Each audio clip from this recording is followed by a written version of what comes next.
तो सौनक जी ने प्रश्न किया कि के विशुद्धन्ति वदन्तु मह्यं सप्ताह यज्ञेन कथामयेन। कहा कि भगवान की कथा सप्ताह यज्ञ से कौन कौन से लोग पवित्र होते हैं महाराज, इसको बताइए। के वदन्ति विशुद्धमह्यं, के विशुद्धन्ति वदन्तु मह्यं। कौन कौन से लोग शुद्ध हो जाते हैं भगवान की कथा श्रवण करने से? तो कहते हैं क्या कि जे मानवाः पापकृतस्तु सर्वदा सदा दुराचाररता विमार्गाः।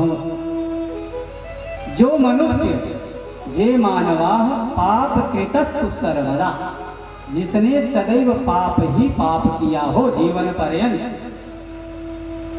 और जो सदैव दुराचार के मार्ग पर चला हो, सदा दुराचाररता विमार्गाः। और कौन कौन से लोगों का उद्धार होता है? क्रोधाग्निदग्धाः, जो हमेशा क्रोध में रहता हो, प्रसन्न रहता हो, हर व्यक्ति पे क्रोध करता हो। क्रोधाग्निदग्धाः, क्रोध में हमेशा जलता रहता हो। कुटिलास्य कामिनः, जो कुटिल हो, कामी हो। सप्ताह यज्ञेन कलौ पुनन्ति ते। यदि सप्ताह ज्ञान यज्ञ को भक्ति भाव से भगवान का स्मरण करते हुए कथा का श्रवण करे तो उसका उद्धार होता है, उसके सारे पाप मिट जाते हैं। और कहा सत्येन हीनाः, जिसने जीवन पर्यंत सत्य कभी न बोला हो। तो हमको तो नहीं लगता कि इस समय कोई इंसान ऐसा होगा कि जो सत्य बोलता हो ना। सुबह से लेकर शाम तक में 25, 50, 100, 200 तो हो ही जाता होगा झूठ। ऐसा कोई इंसान नहीं है इस समय।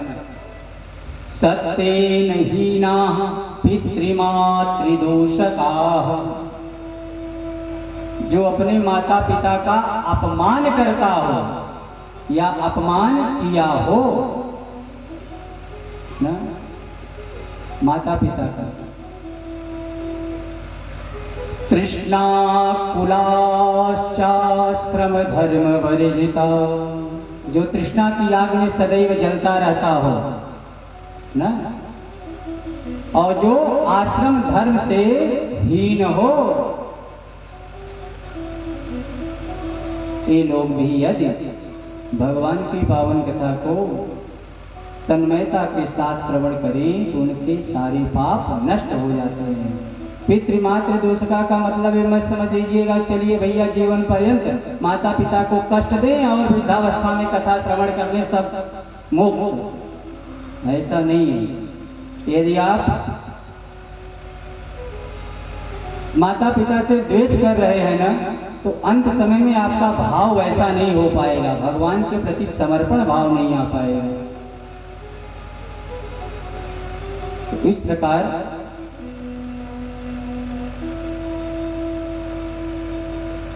सनकादिक ऋषियों ने कहा कि अब मैं तुमको इस विषय में एक कथानक सुनाता हूं। एक कथानक कि किसका उद्धार हुआ। तो कहते हैं क्या, तुंगभद्रा तटे पूर्वं भूतपत्तनमुत्तमं यत्र वर्णाः स्वधर्मेण सत्य सत्कर्म तत्पराः। कहा तुंगभद्रा नदी के तट पर एक अनुपम नगर बसा था। तुंगभद्रा नदी के तट पर एक अनुपम नगर बसा था, जहाँ के सभी वर्णों के लोग सत्य में तत्पर हो करके भगवान के भक्ति भाव में सदैव लगे रहते थे। और उस नगर में आत्मदेवः पुरे तस्मिन् सर्ववेद विशारद। और उस नगर में एक आत्मदेव नाम के ब्राह्मण रहते थे जो सभी वेदों के मर्मज्ञ थे, ना, निपुण थे। और स्त्रौतस्मार्ते सुनिष्णातो, स्त्रौत और स्मार्ट कर्म के ज्ञाता थे। लगते कैसे थे वे? द्वितीयो युव भास्करः, दूसरे सूर्य के समान दिखाई देते थे, दूसरे सूर्य के समान। द्वितीयो युव भास्करः करते क्या थे? भिक्षुको वित्तवान लोके, थे बड़े धनी, बहुत संपन्न थे, लेकिन वे भिक्षाटन करते थे, भिक्षा मांगते थे, भिक्षा मांग करके लाते थे। उनकी पत्नी तत्प्रिया धुंधुली स्मृता, उनकी पत्नी का नाम था धुंधुली। कैसे थे? स्ववाक्य स्थापिका नित्यम सुंदरी शुक्लोद्भवा, वह अपना बात मनवाने में निपुण, ना, सुंदर थी और कुलीन घर से थी, ना? क्या करती थी? लोकवार्ता रता क्रूरा, सांसारिक बातों में ही उसको आनंद आता था।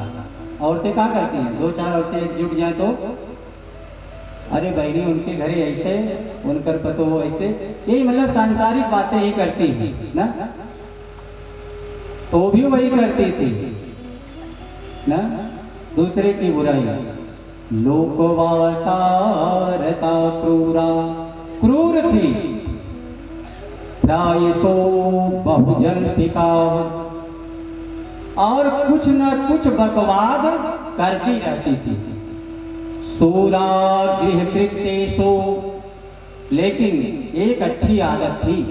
सूरा गृह कृत्येषु, घर का कार्य करने में निपुण थी, घर का कार्य बड़े अच्छे से करती थी। लेकिन कृपणा कलह प्रिया, कृपण थी और उसको कलह अच्छा लगता था। कितनी स्त्रियां होती है ना, उनको कलह अच्छा लगता है। कलह मतलब विवाद होता रहे तो उनको आनंद आता है कि आज चलो भैया फलाने के यहाँ ऐसा हो गया। इस प्रकार आत्मदेव और धुंधली उस अनुपम नगर में सुखपूर्वक निवास करते थे। सुखपूर्वक उनका जीवन व्यतीत हो रहा था। ऐसे धीरे धीरे समय व्यतीत हुआ और जब उम्र ढलने लगी ना तो आत्मदेव को चिंता होने लगी। किस बात की चिंता? उनको पुत्र न था, आत्मदेव जी को पुत्र न था, तो पुत्र की चिंता उनको सदैव रहती। और पुत्र की चिंता को देखते हुए उन्होंने अपना आधा धन यज्ञ अनुष्ठान और ब्राह्मणों को गौ दान, भूमि दान, दान पुण्य में अपना आधा धन खर्च कर दिया। लेकिन उनको पुत्र प्राप्त नहीं हुआ। इस दुख से वे बड़े दुखी हो गए और उनका शरीर भी कृश हो गया, मतलब दुबले पतले हो गए। इस दुख से दुखी होकर एकदा सर्द जो दुखात गृहं त्यक्त्वा वनं गतः। इस दुख से दुखी होकर ब्राह्मण देवता घर को छोड़कर वन को चले गए प्राणों को त्यागने के लिए कि जब पुत्र नहीं है तो मैं जीवित रह के क्या करूंगा। वन में गए, मध्याह्न का समय हुआ तो भूख प्यास लगी, तो पास में ही एक जलाशय था, वहाँ पर गए, मुख प्रक्षालन किया और थोड़ा सा जल पिया और शरीर शांत हुआ। तो वहीं जलाशय के पास ही एक वृक्ष के पास बैठ गए और कुछ ही क्षण बाद वहाँ पर एक सन्यासी महाराज आए। सन्यासी महाराज आए तो ब्राह्मण देवता ने देखा सन्यासी महाराज को, तो सन्यासी महाराज भी जल पीने ही आए थे।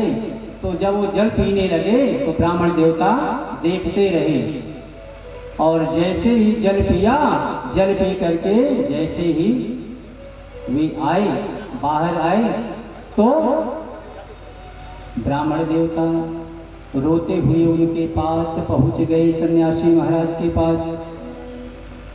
अब सन्यासी महाराज ने देखा तो कारण पूछने लगे, क्या कि कथम रोदिस विप्रत्वं काते चिंता बलीयसी वदत्वं सत्वरं मह्यं स्वस्य दुःखस्य कारणम्। अरे ब्राह्मण देवता, आप रो क्यों रहे हो? ऐसी कौन सी बलवान चिंता आपके पास आन पड़ी है जो आप इतना रुदन कर रहे हैं? कथम रोदिस विप्रत्वं काते चिंता बलीयसी वदत्वं सत्वरं मह्यं स्वस्य दुःखस्य कारणम्। अरे ब्राह्मण देवता, अपने दुखों का कारण शीघ्र हमको बताइए। तब ब्राह्मण देवता अपने दुखों को बताने लगे कि मुझको दुख क्या है। कहते हैं, मद्रतं नैव गृह्णन्ति प्रीत्या देवा द्विजातयः प्रजा दुःखेन शून्योऽयं प्राणास्त्यक्तो मिहागतः। कहा कि महाराज, मद्रतं नैव गृह्णन्ति, मेरा दिया हुआ न ब्राह्मण और देवता दोनों नहीं लेते। मेरा दिया हुआ ब्राह्मण और देवता दोनों स्वीकार नहीं करते। पुत्र के दुख से दुखी होकर मैं यहाँ वन में अपने प्राणों को त्यागने के लिए आया हूँ महाराज। ब्राह्मण देवता ने कहा, दिग्जीवितं प्रजाहीनं धिगृहं च प्रजा विना दिग्धनं चानपत्यस्य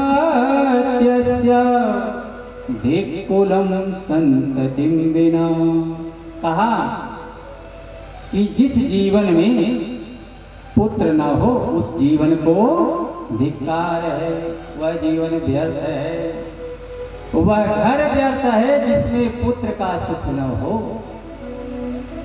कहा वह धन व्यर्थ है जिसमें पुत्र सुख न हो।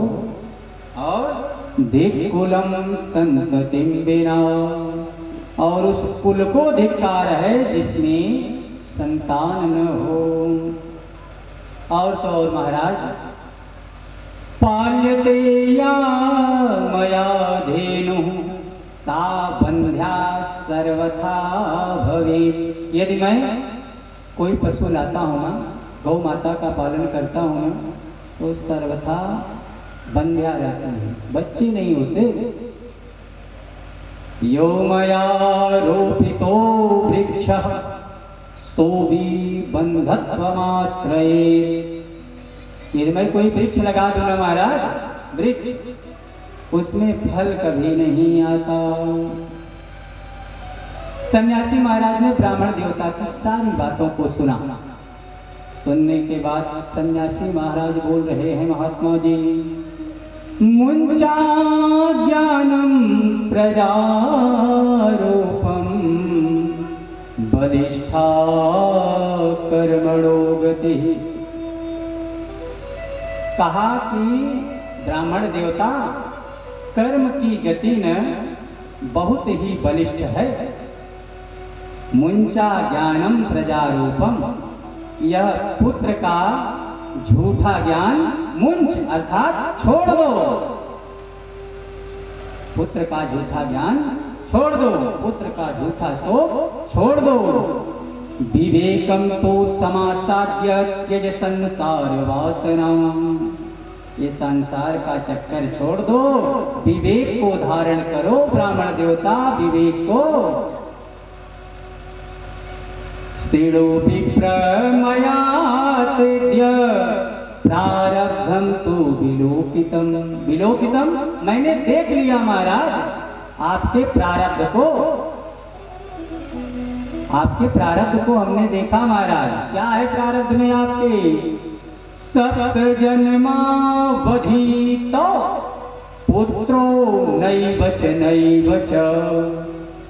तुम इस जन्म की बात कर रहे हो, 7 जन्मों तक तुमको पुत्र नहीं है। अरे राम रे, ब्राह्मण देवता मूर्छित हो गए, मूर्छित। सन्यासी महाराज और समझाने लगे। संतते सगरो दुखम वापांग पुरा तथा रेमुंचान्य कुटुंबासाम सन्यासे सर्वथा सुखम। कहा राजा सगर और राजा अंग को पुत्र के कारण ही दुख को भोगना पड़ा, इसलिए इस पुत्र की व्यर्थ की चिंता छोड़ दो। सन्यास सर्वदा सुखकारक होता है। लेकिन ये